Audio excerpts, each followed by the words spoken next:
Hello, dear astrology lovers, and welcome back to my channel. If you're new here, my name is Alexandra, and I'm a professional ESAR certified astrologer. In today's video, we're covering the astrological transits for August 2026 and what a month it's going to be. We're entering the eclipse season, and on top of that, Mercury, Venus, Mars, and the Sun are all changing signs. Also, Mercury has just finished its retrograde journey through Cancer, and we're all eager to finally accelerate and move forward again.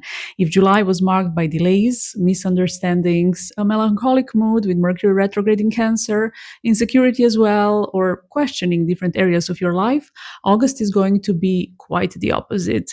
We're all going to feel a noticeable shift in energy, not only because Mercury is now moving direct, but also because of all the other planetary shifts taking place throughout the month. And now let's see what you can expect on a personal level.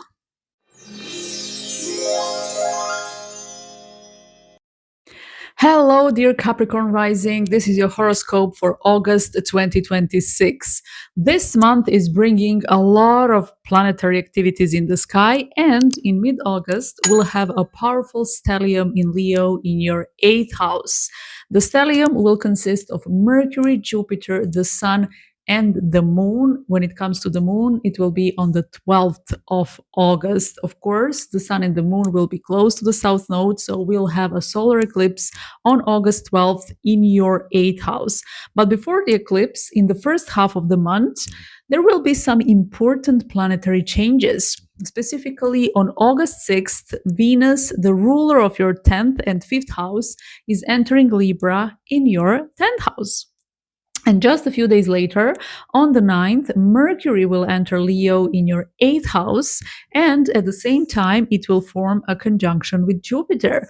When these planetary changes happen, Venus in Libra, Mercury and Jupiter in Leo, and Uranus in Gemini will form a powerful lotus configuration. It will include your 10th, 8th, and 6th house, with the emphasis on the 8th, because that's where you'll have the powerful stellium I just mentioned, as well as the solar eclipse in mid-August. In case you're not familiar with the lotus configuration, it's very beneficial, and it consists of 2 sextiles and the trine, so it brings nothing but the positive. All of these planets in Leo are benefics, and being connected within the lotus configuration, they could bring some positive changes and opportunities in your career, love life, and finances. Venus in Libra in your 10th house will also form a grand air trine with Pluto in Aquarius and Uranus in Gemini. This is another positive configuration, so it can bring positive circumstances in mid-August, because the 10th house is the house of circumstances. And this is especially for those who have similar aspects in their birth chart. Your birth chart potential is the basis of everything that's happening to you. And whenever there is a repeated aspect in the sky, or connection between the planets that are already connected in your birth chart, something from your birth chart can actually get activated, or in simple words, your birth chart potential can get activated. And in harmonious aspects with Jupiter and Uranus, of course, this entire configuration can bring positive twists and turns. They can be work related, because Venus rules your 10th house, and now it will be transiting the 10th house in the sign it actually likes, which is Libra. And not only does it like it, it also rules it. It will be super strong and supported by benefics from the sign of Leo, and also by Uranus and Pluto. It will also form a sextile with the conjunction of Mercury and Jupiter. Mercury is the ruler of your 6th house, which is work, and Jupiter, which represents luck and expansion. So this is also very beneficial when it comes to Venus, and it can be an amazing work opportunity, because the 10th house is active. If you're looking for a new job, apply actively in the first half of August, especially in mid-August. Also, Mercury and Jupiter will be in your 8th house, which is the house of other people's money, so you might receive payments or new opportunities to make money, especially with harmonious aspects to your 2nd house ruler, partner, which is Uranus. If there was a delay during Mercury retrograde period in July, things can finally start functioning in August. And for some of you, this can be a positive surprise regarding an inheritance if you have such natal potential. So it's not for everyone. Overall, transiting Jupiter in Leo in your eighth house is quite beneficial for financial matters. And I have a separate video dedicated just to that. So if you haven't seen it yet, make sure to watch it after watching this one. It's titled Capricorn Rising, Transiting Jupiter in Leo 2026-2027. So watch it later. And then when it comes to Venus, it's also the ruler of your fifth house, which is the house of love, children, hobbies, and fun activities. Mid August could bring some positive events here. Some of you might fall in love completely unexpectedly. Venus will be well aspected by Jupiter and Uranus. Also, if you have similar aspects in your birth chart, this would mean falling in love through social media or an app, because Uranus is involved. Some of you might even receive money through your hobby, or you might decide to monetize it. Your fifth house ruler will be well aspected by Jupiter in the eighth house, as well as by your sixth and seventh house and second house rulers, which are Mercury and Uranus. This could represent an opportunity to make money through something you love doing. So, whatever it is that you love doing, make it visible with Venus in the 10th house. Let people know about you. Also, your friends can recommend you. And if you are a parent, the first half of August can bring fun moments with your children. You can enjoy your time together and simply feel happy and fulfilled. And on the 11th, one day before the eclipse, Mars, the ruler of your fourth and 11th house, is entering Cancer in the 7th. The moment it enters Cancer, it will automatically form a T square with Venus and Neptune. This can be a bit challenging for your relationships with other people, as well as with your partner. And this is especially for those who have similar aspects in their birth chart. Mars is in its falling Cancer, and its actions are driven by emotions. So it can be too reactive and even passive aggressive at times. And this behavior can be triggered by miscommunication and lack of clarity, because Mars will be squared by Neptune, which rules your third house. So double check whether your message is coming through, and also listen actively. Some could start a secret relationship with these aspects, especially if there are similar ones in the birth chart, because in that case, that's your atmosphere. And for some, this could mean not seeing the other person for who they truly are. These are also the aspects of idealization that turns into disappointment later on. So, new opportunities for falling in love could definitely appear with the positive aspects between Venus, Jupiter, and Uranus, but I wouldn't recommend rushing into a relationship in August. Moreover, it's better to delay things a little bit, stay in the friend zone, and observe. If that's really your person, then you can start the relationship later when the afflictions are gone. And if you're already in a relationship and have similar afflictions involving Neptune in your birth chart, August could be a bit challenging because it can literally bring disappointments. But that's only if you've been ignoring the red flags and pushing things under the rug. This could be a reality check for you, especially because in the second half of August, Venus and Mars will be squared by Saturn, which is your ruler. So you'll have Saturn in its fall in your fourth house in a square with Mars, also in its fall in the seventh house. There could be some tension or frustration because of stubbornness, obstacles, and even lack of cooperation from your partner or other people. Both Saturn and Mars are malefics, and when they are debilitated by poor dignity, like in this case, they are even more malicious, unfortunately. And that means that they can even trigger hatred and heated conflicts that don't really lead to any meaningful outcomes. If you have similar afflictions in your birth chart, try to avoid confrontation in the second half of the month.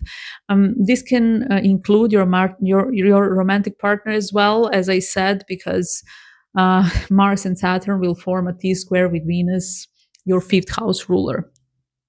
Here, I also have to underline that your birth chart is the basis of everything that's happening to you. If you don't have any similar aspects in it, then these afflictions are not your story. It's not your atmosphere, and those are not your lessons to learn. You probably have some other lessons, and when it comes to these ones, you are not prone to them and to such situations. Overall, in general, I wouldn't recommend rushing into new relationships in August. Rather, observe and give yourself time. And this applies to important and new collaborations as well. Double and triple check everything because someone might be deceitful. Or it might be that you are just wearing rose colored glasses. So, one way or another, it's Neptune. And in general, as you can see, there's a lot of contrast in the aspects and configurations in August. The positive and negative ones are somehow intertwined. The point of astrology is to help us navigate through them in the most beneficial way for us. Mid August could bring amazing opportunities, especially in relationships and collaborations. But instead of jumping into new experiences too fast, give yourself some time to observe. You can make big moves later after your thorough assessment. And talking about mid August, there's another important thing to cover. We'll have a powerful solar eclipse at 20 degrees of Leo, and it will be on the south node in your eighth house. If you have any planets around this degree of Leo, you could experience significant changes over the next 6 months, especially when it comes to your or your partner's finances, inheritance, investments, pregnancy, and loans. The conjunction is absolutely the strongest aspect. And then, if you have any planets around 20 degrees of the other fire signs, as well as the air and fixed signs, this eclipse could shake them up and awaken their natal potential. Check which houses they rule and what kind of story they have to offer. And speaking of your eighth house, the following 6 months could bring significant events and new beginnings in that area of your life. Since the eclipse is happening on the south node, it could push you to make space for new experiences over the coming months. Maybe there's something you need to let go of. Maybe it's a debt that you finally want to get rid of so that you can move on and expand in this area. Some of you might make certain investments in property, insurance, or something similar. With Jupiter here, you can invest in something that will expand your finances later. For example, you might buy an apartment and rent it out, so it brings you passive income. And for some, this can mean becoming pregnant because this eclipse is also a new moon, and besides that, you have transiting Jupiter in your eighth house. If you're married, then your partner could experience significant new beginnings in their finances. It could be a salary increase or additional sources of income.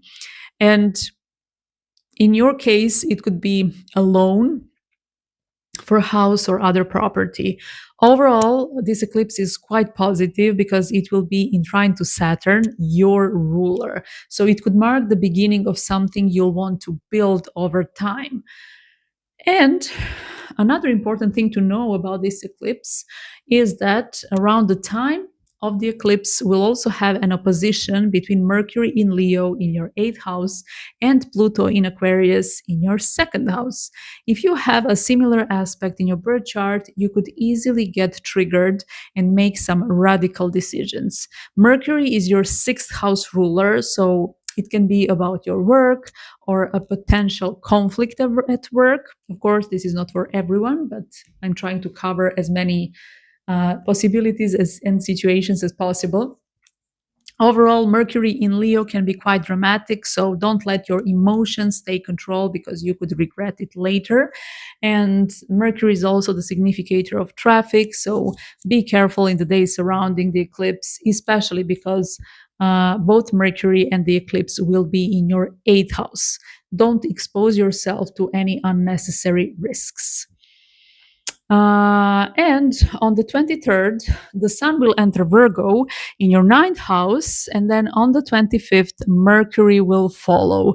Both of these planets will be squared by Uranus in Gemini in your sixth house, so the end of the month could be a little stressful, especially at work. The affliction will be active until the end of the month, which is important because on the 28th, we'll have a lunar eclipse on the north node at 4 degrees of Pisces in your third house. If you have any planets around 4 degrees of Pisces and the other mutable signs, as well as the earth and water signs, this eclipse could trigger significant changes. And again, this lunar eclipse is a bit specific because there will be a T square between the Sun, the Moon, and Uranus. So it will be afflicted by Uranus. And in your case, the T square will cover your ninth, sixth, and third house. What does it mean? It could shake up your plans, communication, travel, and relationship with your colleagues. If you have similar aspects between Mercury and Uranus in your birth chart, I wouldn't recommend communicating too much with others in the second half of the month. Of course, you can't mute yourself completely, but avoid potential conflicts because some connections can literally break. In the months that follow, the eclipse could bring changes in the way you view certain things as well. You can change your mind and abandon some plans and ideas. The eclipse will be on the north node, which is positive because it represents growth and works like Jupiter. So maybe you'll be redirected towards something more meaningful for you. Some of you might abandon their old mindset and realize that it was keeping you trapped for too long. So it could be that. And since the eclipse is falling into your third house and it's afflicted by Uranus in Gemini in the sixth, and Mercury and the Sun in Virgo in the ninth, some contracts could break. It can be work related, and if that happens, it's fated. It's a fated event because it's time to move on and make space for growth, which is represented by the North Node. Again, be careful in traffic in the days immediately before and after the eclipse because the third and the ninth houses will be involved and squared by Uranus. Don't rush and don't expose yourself to any risks. Also, some disruptions and cancellations can happen with Uranus, and it could be a bit stressful. So keep that in the back of your mind, especially if you're planning to travel in the last 10 days of August.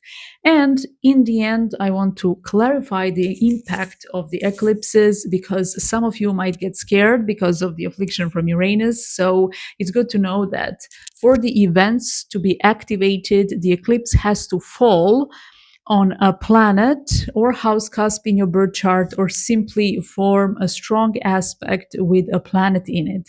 If the eclipse is activating something in your horoscope and on top of that you have similar aspects in your birth chart, then it could bring some important events. Otherwise it can just pass. So not every eclipse will impact everyone, and if it does impact you, try to stay grounded in the last week of August and remember that even if certain changes happen, there are nothing but opportunities for growth and expansion, even if they don't seem like that at first.